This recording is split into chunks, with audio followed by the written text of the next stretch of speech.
15,000 கோடி காலி, 29 போர் விமானங்கள் சுட்டுவீச்சு, அமெரிக்காவிற்கு ஈரான் கொடுத்த மரணாடி. அதிபர் ட்ரம்ப் சொல்வது உண்மையா இல்ல ஈரான் சொல்றது உண்மையா? உலகத்தையே அதிர வைக்கிற ஒரு ரகசியம் அம்பலமாகியிருக்கு. ஈரான் மலைப்பகுதியில் சிக்கிய அமெரிக்க அதிகாரியை மீட்டுட்டோம்னு ட்ரம்ப் ஒரு பக்கம் கொண்டாடிட்டு இருக்காரு. ஆனா இதுக்கு பின்னாடி ஒரு பயங்கரமான ஸ்கெட்ச் இருக்குன்னு ஈரான் சொல்றாங்க. உண்மையிலேயே இது மீட்பு நடவடிக்கையே இல்லையா?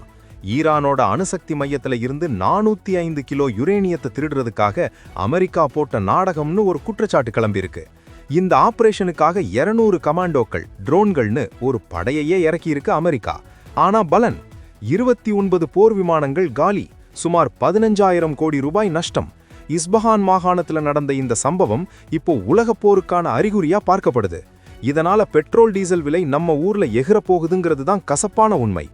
ஈரான் என்ன சொல்றாங்கன்னா, விமானம் விழுந்த இடத்துக்கும் அமெரிக்கா அட்டாக் பண்ண இடத்துக்கும் 150 கிலோமீட்டர் வித்தியாசம் இருக்குன்னு ஆதாரத்தை அடுக்குறாங்க. மீட்புங்கிற பேர்ல அணுசக்தி திருட்டு. அடடா, என்ன ஒரு பிளான்! ஆனா ஈரானிய ராணுவம் அமெரிக்காவோட ரகசிய வான்வழி தளத்தையே கண்டுபிடிச்சு அடிச்சு நொறுக்கிட்டாங்க. இது வெறும் 2 நாட்டு பிரச்சனை இல்ல, உலக பொருளாதாரத்தையே புரட்டி போட போற ஒரு சம்பவம். அமெரிக்கா செஞ்சது மீட்பு நடவடிக்கையா இல்ல திருட்டு நாடகமா? உங்க கருத்தை கமெண்ட்ல சொல்லுங்க. மறக்காம லைக் பண்ணிட்டு ஷேர் பண்ணுங்க. ஏன்னா 15,000 கோடி சாதாரண விஷயம் இல்ல.